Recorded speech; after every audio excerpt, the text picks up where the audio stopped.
دیکھو اللہ تمہیں یہاں تک اس لیے نہیں لایا تاکہ تم مایوس ہو کر ہمت ہار جاؤ۔ تمہیں کیا لگتا ہے کہ تم آج جہاں ہو وہاں بے وجہ ہو؟ تم خود یہاں تک نہیں پہنچے ہو بلکہ تمہیں یہاں تک لایا گیا ہے۔ تم نے بے شمار تکلیفیں آج اس مقام تک پہنچنے کے لیے برداشت کی ہیں۔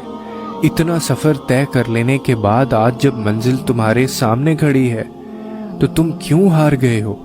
اتنے کٹھن صبر کے بعد اب جب صلہ ملنے کا وقت ہے تو کیوں راستے میں ٹھہر گئے ہو؟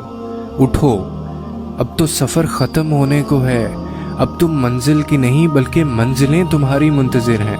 اب تمہیں معجزوں کا نہیں بلکہ معجزوں کو تمہارا انتظار ہے۔ اب کن تمہاری ایک آخری دعا کا ارادہ باندھے ہوئے ہے کہ یہاں تم مانگو اور وہاں تمہیں منہ سے نکلی پہلی فریاد پر نواز دیا جائے۔ اب صبر کے زمانے گزر گئے ہیں، اب صلے ملنے کا وقت ہے۔ اب بات سسکنے کی نہیں رہی، اب قبولیت کا وقت ہے۔ اب مسافتیں ختم ہونے کو ہیں، اب آنسوؤں کے مسکراہٹوں میں بدلنے کا وقت ہے۔ کسی اور کا نہیں، اب یہ تمہارا وقت ہے۔ ہزاروں مایوس لوگوں میں سے اگر اس نے تمہیں دعا کی توفیق دی ہے تو پھر وہ کیسے تمہاری دعا کو رد کر سکتا ہے؟